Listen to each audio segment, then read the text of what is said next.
So now we're going to connect our head size wire to the seam allowance that's at the head size opening. Now make sure that that is really nice and clear where you can see the whole thing, and we're going to line up the connector with the back connector of the brim. So first thing you want to do is tie off your thread. So you can take a stitch with your thread, your double knotted thread, go back just underneath your knot, go through that twice,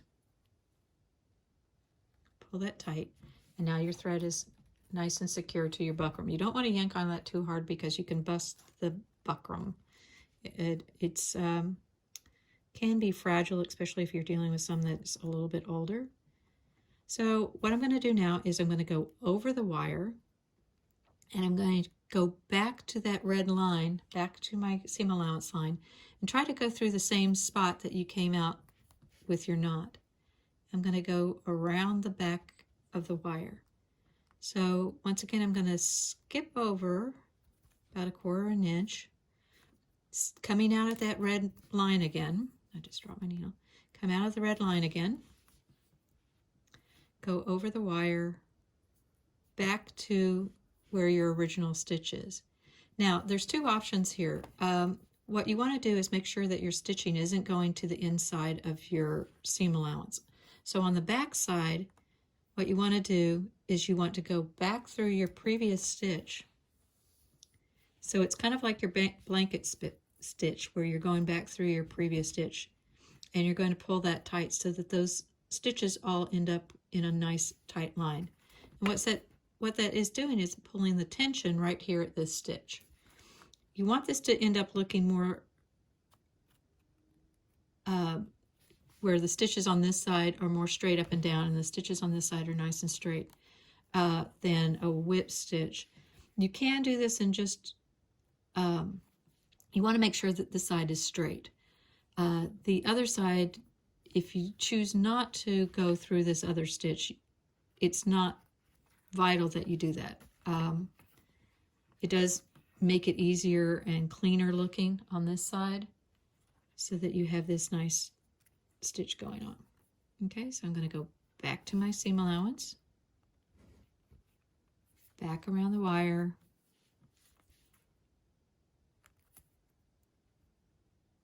going back to the red line,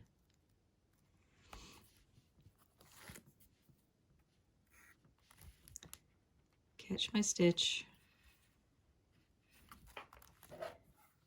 and keep doing that all the way around until you have this completely secure.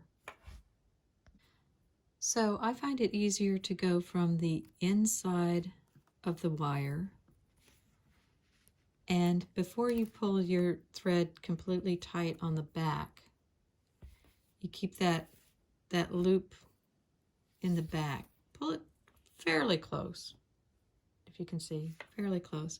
And when I go around the wire, when I come back through the other side, I can catch that loop all in one. So I'm going to do it fast. Go back through, and you can see my needle is coming out around that wire, or around that thread on the other side. So this would be much easier in person. So I'm coming out from the inside, going around the wire, coming out on this side, and catching that loop all at the same time. The focus isn't there. So I'm catching the inside of that loop all at the same time. So this side, going from the inside, keeping a loop on this side. You see the loop? When I come to the other side, if I stitch, see how it's, the last stitch is right here? If I come out in the same spot, it's going to catch that thread. And if you see what's happening is that is making It almost looks like a running stitch on the other side. Okay, so just keep going all the way around.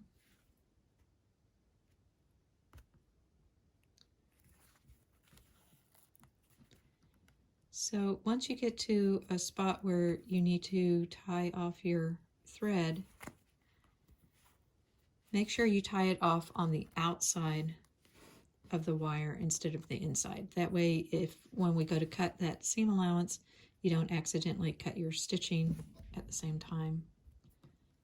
This wire is pretty important that it's secure, because this is going to be the bottom frame of your hat, which is going to get a lot of tension on it, and a lot of the structure is based on this, where this wire falls.